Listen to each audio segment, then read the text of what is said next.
Hey guys, I'm Dr. Sam and I'm helping you get closer to great skin days with practical, evidence-based advice on your best skincare routines. You're spending all the money, you're putting in all the time, but you're not getting the results that you desire. Why on earth is this happening? Now, I spend my days going through my patients' routines with a fine-tooth comb and I've seen everything that can go wrong.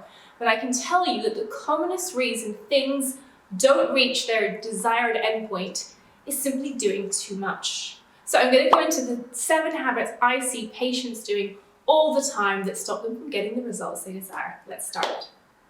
So the first mistake I see is not using the right ingredients to tackle your specific concern. Now, one of the commonest errors I see, which is a big red flag, is using AHAs when you have acne. Now, why is that? We see AHAs everywhere, everything's got glycolic acid in it, surely it must help. The thing is, blemishes happen in the pores, which are oily environments. So basically, the water-soluble alpha-hydroxy acid is not going to penetrate in. You are much better off using either beta-hydroxy acids like salicylic acid, which are fat-soluble, or azelaic acid. The next error I see, which again is a big red flag, is chopping and changing too often. Now, with fast beauty brands like The Ordinary and the Inky List, it is so seductive to buy 7 of everything, right? Everything costs about £8. And you've seen them online, you've seen other influencers using them, they must be great, right? But the thing is, our skin likes consistency from the right stabilizing ingredients. Your skin doesn't know it's the weekend, so please find a simple, elegant, targeted routine with the right ingredients for your skin and stick to them.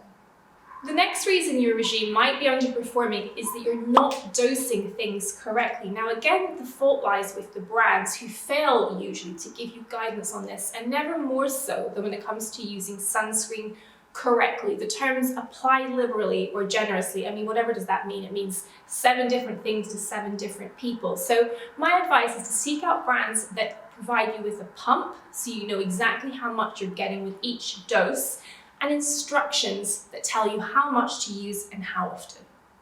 Now, the next error I see is using the wrong ingredients together. And I know a lot of people have anxiety about this, but it still happens incredibly commonly. Now again, let me go to acne sufferers because this is one of the biggies. It's very common for people to think it's okay to layer ingredients like benzoyl peroxide with their retinoid. Now, in general, the rule with retinoids is they are so important, apply them, in isolation. Basically, they work best by themselves without the risk of any other active ingredients, either destabilizing them or interacting with them and increasing the likelihood of irritation. So for example, don't use benzoyl peroxide alongside your retinoid unless it's been specifically formulated like something like Apiduo, where the formulation protects the retinoid molecule from the oxidizing effect of the benzoyl peroxide. But in general, the rule is stick to using retinoids by themselves alone. They'll perform best that way. Now, this is an important one, not using the right format or the best format of a product. So let's compare applying something like an alpha-hydroxy acid in a tonic that you swipe on with a cotton pad.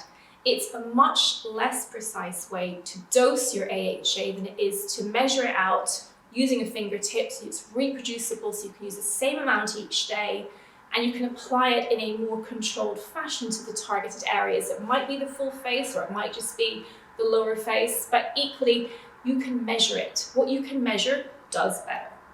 Now, the next one still surprises me, but it's incredibly common.